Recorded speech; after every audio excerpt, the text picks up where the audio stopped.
বন্ধুসকল, দুখীয়াই হোক বা ধনীয়েই হোক, সকলো মানুহে নিজৰ জীৱন উন্নত কৰাৰ বাবে চেষ্টা কৰিছে আৰু কৰিয়েই থাকে। কিন্তু মই লক্ষ্য কৰা কিছুমান কাম কেৱল দুখীয়া মানুহেই কৰে, ধনী মানুহে এইবোৰ কাম কেতিয়াও নকৰে।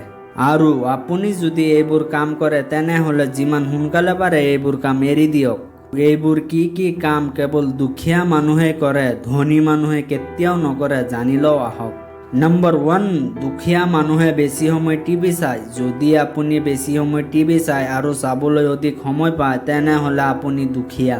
কাৰণ কেতিয়াও শেষ নোহোৱা চিৰিয়েল টিভিত চলি থাকে, অথবা আপুনি মোবাইল টিপি আপোনাৰ মূল্যৱান সময় কেনেকৈ গুচি যায় আপুনি গম নাপায়। পিছত আপোনাৰ জীৱনৰ চিটুৱেশ্যনবিলাক আছে, তাৰ পৰা আপুনি ডিছকানেক্ট হৈ যায় আৰু সেই চিটুৱেশ্যন কাৰ্য নকৰাকৈ আপুনি পৰিস্থিতিৰ সন্মুখীন হোৱাৰ পৰা আঁতৰি গৈ থাকে।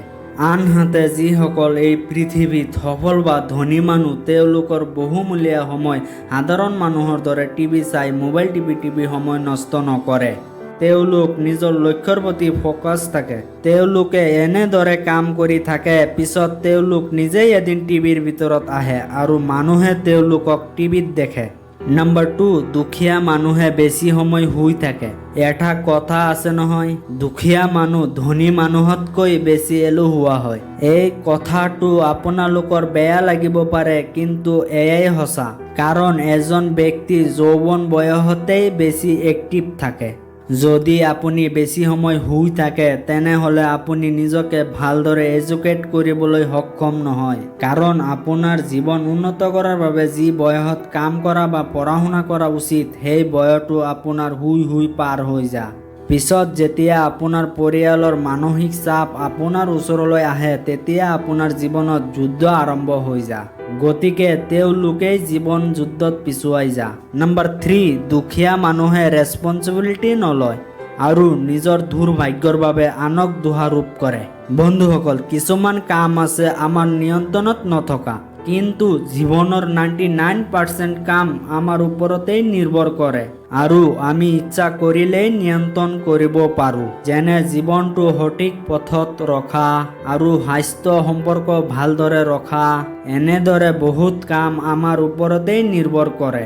আৰু আপুনি যদি আপোনাৰ জীৱনত উন্নতি বিচাৰে তেনেহ'লে ইয়াৰ বাবে আপুনি নিজেই উদ্যোগ ল'ব লাগিব।